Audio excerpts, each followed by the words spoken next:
بسم الله الرحمن الرحيم. الحمد لله الذي أنزل على عبده الكتاب ولم يجعل له عوجا قيما لينذر بأسا شديدا من لدنه ويبشر المؤمنين الذين يعملون الصالحات أن لهم أجرا حسنا ماكثين فيه أبدا وينذر الذين قالوا اتخذ الله ولدا ما لهم به من علم ولا لآبائهم كبرت كلمة تخرج من أفواههم إن يقولون إلا كذبا فلعلك باخع نفسك على آثارهم إن لم يؤمنوا بهذا الحديث أسفا إنا جعلنا ما على الأرض زينة لها لنبلوهم أيهم أحسن عملا وإنا لجاعلون ما عليها صعيدا جرزا أم حسبت أن أصحاب الكهف والرقيم كانوا من آياتنا عجبا إذ أوى الفتية إلى الكهف فقالوا ربنا آتنا من لدنك رحمة وهيئ لنا من أمرنا رشدا فضربنا على آذانهم في الكهف سنين عددا ثم بعثناهم لنعلم أي الحزبين أحصى لما لبثوا أمدا نحن نقص عليك نبأهم بالحق إنهم فتية آمنوا بربهم وزدناهم هدى وربطنا على قلوبهم إذ قاموا فقالوا ربنا رب السماوات والأرض لن ندعو من دونه إلها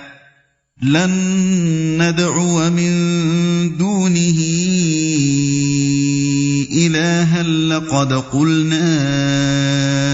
إذا شططا هؤلاء قومنا اتخذوا من دونه آلهة لولا يأتون عليهم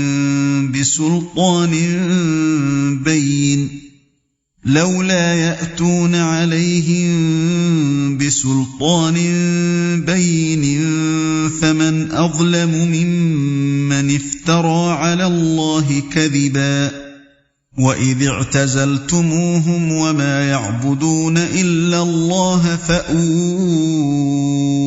إلى الكهف ينشر لكم ربكم من رحمته ويهيئ لكم من أمركم مرفقا وترى الشمس إذا طلعت تزاور عن كهفهم ذات اليمين وإذا غربت تقرضهم ذات الشمال وهم في فجوة منه ذلك من آيات الله من يهد الله فهو المهتد ومن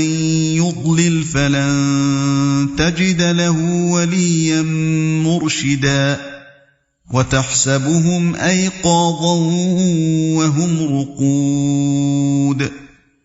ونقلبهم ذات اليمين وذات الشمال وكلبهم باسط ذراعيه بالوصيد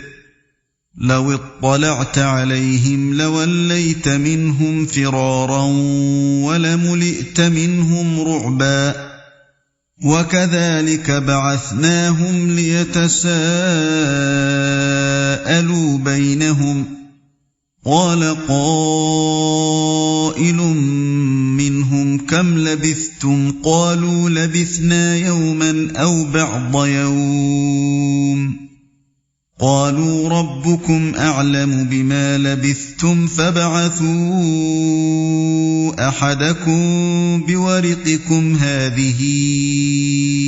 إلى المدينة فلينظر أيها أزكى طعاما فليأتكم برزق منه وليتلطف ولا يشعرن بكم أحدا إنهم إن يظهروا عليكم يرجموكم أو يعيدوكم في ملتهم ولن تفلحوا إذن أبدا وكذلك أعثرنا عليهم ليعلموا أن وعد الله حق وأن الساعة لا ريب فيها إذ يتنازعون بينهم أمرهم فقالوا بنوا عليهم بنيانا ربهم أعلم بهم قال الذين غلبوا على أمرهم لنتخذن عليهم مسجدا سيقولون ثلاثة رابعهم كلبهم ويقولون خمسة سادسهم كلبهم رجما بالغيب ويقولون سبعة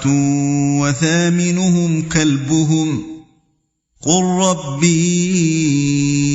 أعلم بعدتهم ما يعلمهم إلا قليل فلا تمار فيهم إلا مراء ظاهرا ولا تستفت فيهم منهم أحدا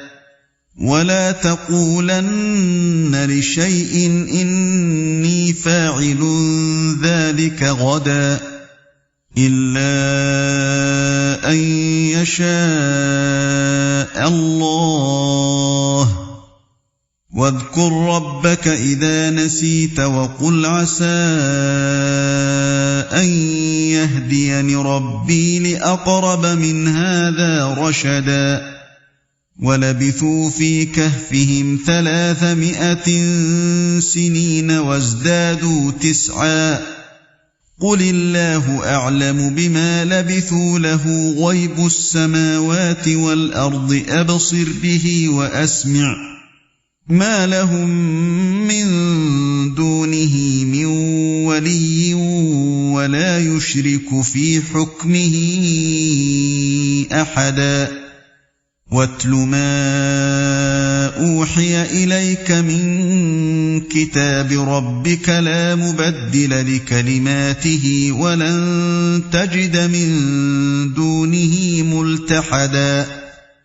واصبر نفسك مع الذين يدعون ربهم بالغداة والعشي يريدون وجهه ولا تعد عيناك عنهم تريد زينة الحياة الدنيا ولا تطع من أغفلنا قلبه عن ذكرنا واتبع هواه وكان أمره فرطا وقل الحق من ربكم فمن شاء فليؤمن ومن شاء فليكفر إنا أعتدنا للظالمين نارا أحاط بهم سرادقها وإن يستغيثوا يغاثوا بماء كالمهل يشوي الوجوه بئس الشراب وساءت مرتفقا إن الذين آمنوا وعملوا الصالحات إنا لا نضيع أجر من أحسن عملا أولئك لهم جنات عدن تجري من تحتهم الأنهار يحلون فيها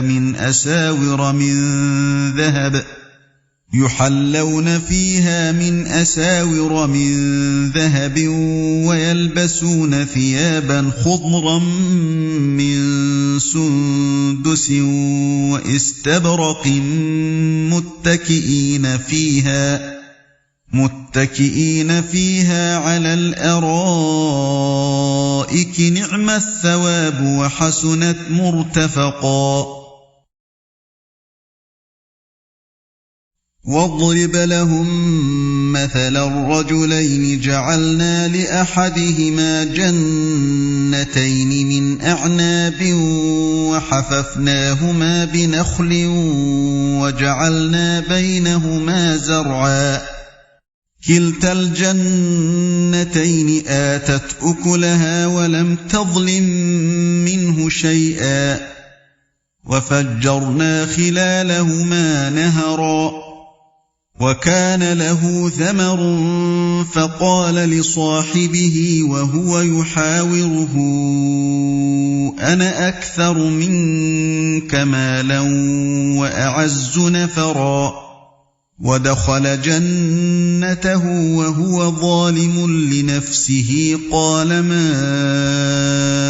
أظن أن تبيد هذه أبدا وما أظن الساعة قائمة ولئن رددت إلى ربي لأجدن خيرا منها منقلبا قال له صاحبه وهو يحاوره أكفرت بالذي خلقك من تراب ثم من نطفة ثم سواك رجلا لكن هو الله ربي ولا أشرك بربي أحدا ولولا إذ دخلت جنتك قلت ما شاء الله لا قوة إلا بالله إن ترني أنا أقل منك مالا وولدا فعسى ربي أن يؤتيني خيرا من جنتك ويرسل عليها حسبانا من السماء فتصبح صعيدا زلقا أو يصبح ماؤها غورا فلن تستطيع له طلبا وأحيط بثمره فأصبح يقلب كفيه على ما أنفق فيها وهي خاوية على عروشها ويقول يا ليتني لم أشرك بربي أحدا ولم تكن له فئة ينصرونه من دون الله وما كان منتصرا هنالك الولاية لله الحق هو خير ثوابا وخير عقبا واضرب لهم مثل الحياة الدنيا كماء إن أنزلناه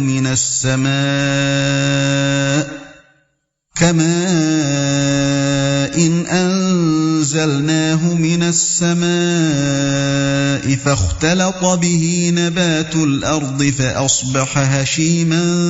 تذروه الرياح وكان الله على كل شيء مقتدرا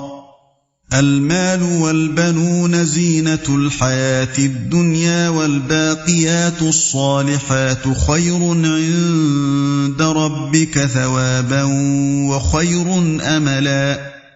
ويوم نسير الجبال وترى الأرض بارزة وحشرناهم فلم نغادر منهم أحدا وعرضوا على ربك صفا لقد جئتمونا كما خلقناكم أول مرة بل زعمتم أن لن نجعل لكم موعدا ووضع الكتاب فترى المجرمين مشفقين مما فيه ويقولون يا ويلتنا ما لهذا الكتاب لا يغادر صغيرة ولا كبيرة إلا أحصاها ووجدوا ما عملوا حاضرا ولا يظلم ربك أحدا وإذ قلنا للملائكة اسجدوا لآدم فسجدوا إلا إبليس كان من الجن ففسق عن أمر ربه أفتتخذونه وذريته أولياء من دوني وهم لكم عدو بئس للظالمين بدلا ما أشهدتهم خلق السماوات والأرض ولا خلق أنفسهم وما كنت متخذ المضلين عضدا ويوم يقول نادوا شركائي الذين زعمتم فدعوهم فلم يستجيبوا لهم وجعلنا بينهم موبقا ورأى المجرمون النار فظنوا أنهم مواقعوها ولم يجدوا عنها مصرفا ولقد صرفنا في هذا القرآن للناس من كل مثل وكان الإنسان أكثر شيء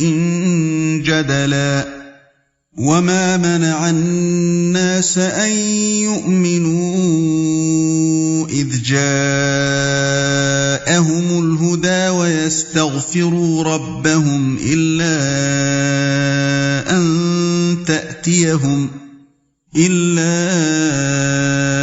أن تأتيهم سنة الأولين أو يأتيهم العذاب قبلا وما نرسل المرسلين إلا مبشرين ومنذرين ويجادل الذين كفروا بالباطل ليدحضوا به الحق واتخذوا آياتي وما أنذروا هزوا ومن أظلم ممن ذكر بآيات ربه فأعرض عنها ونسي ما قدمت يداه إنا جعلنا على قلوبهم أكنة أن يفقهوه وفي آذانهم وقرا وإن تدعهم إلى الهدى فلن يهتدوا إذن أبدا وربك الغفور ذو الرحمة لو يؤاخذهم بما كسبوا لعجل لهم العذاب بل لهم موعد لن يجدوا من دونه موئلا وتلك القرى أهلكناهم لما ظلموا وجعلنا لمهلكهم موعدا وإذ قال موسى لفتاه لا أبرح حتى أبلغ مجمع البحرين أو أمضي حقبا فلما بلغا مجمع بينهما نسيا حوتهما فاتخذ سبيله في البحر سربا فلما جاوزا قال لفتاه آتنا غداءنا لقد لقينا من سفرنا هذا نصبا قال أرأيت إذ أوينا إلى الصخرة فإني نسيت الحوت وما أنسانيه إلا الشيطان أن أذكره واتخذ سبيله في البحر عجبا قال ذلك ما كنا نبغ فارتدا على آثارهما قصصا فوجدا عبدا من عبادنا آتيناه رحمة من عندنا وعلمناه من لدنا علما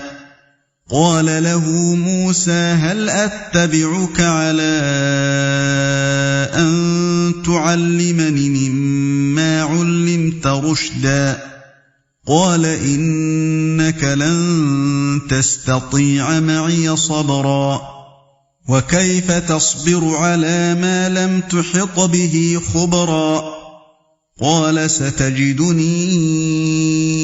إن شاء الله صابرا ولا أعصي لك أمرا قال فإن اتبعتني فلا تسألني عن شيء حتى أحدث لك منه ذكرا فانطلقا حتى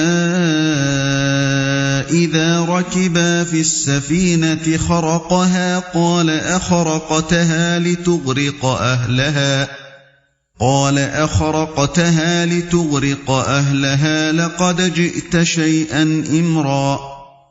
قال ألم أقل إنك لن تستطيع معي صبرا قال لا تؤاخذني بما نسيت ولا ترهقني من أمري عسرا فانطلقا حتى إذا لقيا غلاما فقتله قال أقتلت نفسا زكية بغير نفس لقد جئت شيئا نكرا قال ألم أقل لك إنك لن تستطيع معي صبرا قال إن سألتك عن شيء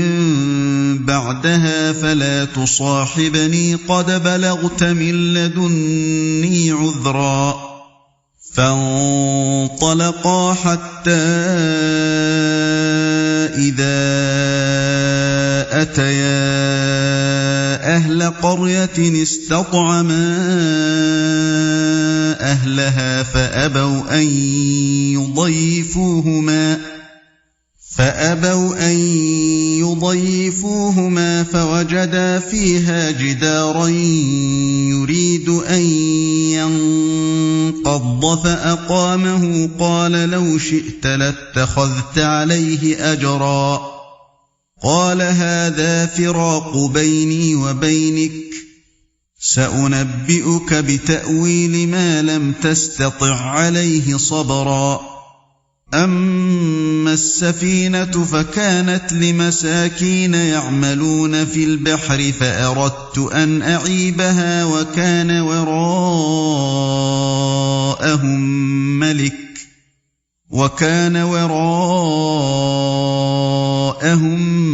ملك يأخذ كل سفينة غصبا وأما الغلام فكان أبواه مؤمنين فخشينا أن يرهقهما طغيانا وكفرا فأردنا أن ليبدلهما ربهما خيرا منه زكاة وأقرب رحما. وأما الجدار فكان لغلامين يتيمين في المدينة وكان تحته كنز لهما وكان أبوهما صالحا فأراد ربك أن يبلغا أشدهما ويستخرجا كنزهما رحمة من ربك وما فعلته عن أمري ذلك تأويل ما لم تسطع عليه صبرا. ويسألونك عن ذي القرنين قل سأتلو عليكم منه ذكرا. إنا مكنا له في الأرض وآتيناه من كل شيء سببا فأتبع سببا حتى إذا بلغ مغرب الشمس وجدها تغرب في عين حمئة ووجد عندها قوما قلنا يا ذا القرنين إما أن تعذب وإما أن تتخذ فيهم حسنا. قال أما من ظلم فسوف نعذبه ثم يرد إلى ربه فيعذبه عذابا نكرا. وأما من آمن وعمل صالحا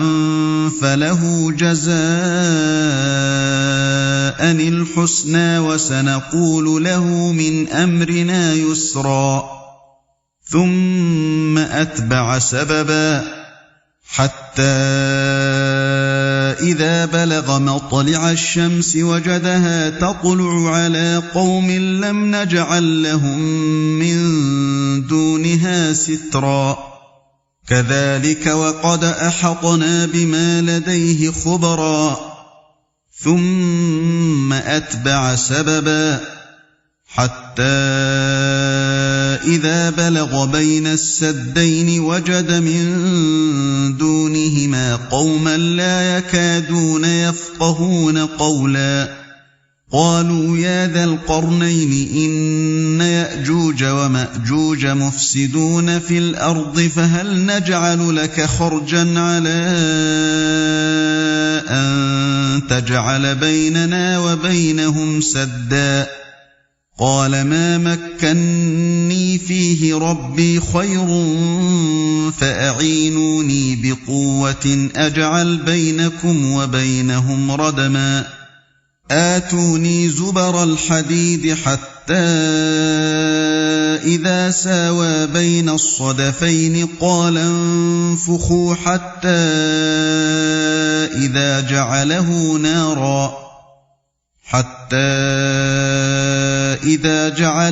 نارا قال آتوني أفرغ عليه قطرا. فما استطاعوا أن يظهروه وما استطاعوا له نقبا. قال هذا رحمة من ربي فإذا جاء وعد ربي جعله دكاء وكان وعد ربي حقا. وتركنا بعضهم يومئذ يموج في بعض ونفخ في الصور فجمعناهم جمعا. وعرضنا جهنم يومئذ للكافرين عرضا. الذين كانت أعينهم في غطاء عن ذكري وكانوا لا يستطيعون سمعا. أفحسب الذين كفروا أن يتخذوا عبادي من دوني أولياء إنا وَأَعْتَدْنَا جَهَنَّمَ لِلْكَافِرِينَ نُزُلًا قُلْ هَلْ نُنَبِّئُكُم بِالْأَخْسَرِينَ أَعْمَالًا الَّذِينَ ضَلَّ سَعْيُهُمْ فِي الْحَيَاةِ الدُّنْيَا وَهُمْ يَحْسَبُونَ أَنَّهُمْ يُحْسِنُونَ صُنْعًا أُولَئِكَ الَّذِينَ كَفَرُوا بِآيَاتِ رَبِّهِمْ وَلِقَائِهِ فَحَبِطَتْ أَعْمَالُهُمْ فَلَا نُقِيمُ لَهُمْ يَوْمَ الْقِيَامَةِ وَزْنًا ذَلِكَ جَزَاؤُهُمْ جَهَنَّمُ بِمَا كَفَرُوا وَاتَّخَذُوا آيَاتِي وَرُسُلِي هُزُوًا إِنَّ الَّذِينَ آمَنُوا وَعَمِلُوا الصَّالِحَاتِ كَانَتْ لَهُمْ جَنَّاتُ الْفِرْدَوْسِ نُزُلًا خَالِدِينَ فِيهَا لَا يَبْغُونَ عَنْهَا حِوَلًا قُل لَّوْ كَانَ الْبَحْرُ مِدَادًا لِّكَلِمَاتِ رَبِّي لَنَفِدَ الْبَحْرُ قَبْلَ أَن تَنفَدَ كَلِمَاتُ رَبِّي وَلَوْ جِئْنَا بِمِثْلِهِ مَدَدًا قُلْ إِنَّمَا أَنَا بَشَرٌ مِّثْلُكُمْ يُوحَىٰ إِلَيَّ أَنَّمَا إِلَٰهُكُمْ إِلَٰهٌ وَاحِدٌ فَمَن كَانَ يَرْجُو لِقَاءَ رَبِّهِ فَلْيَعْمَلْ عَمَلًا صَالِحًا وَلَا يُشْرِكْ بِعِبَادَةِ رَبِّهِ أَحَدًا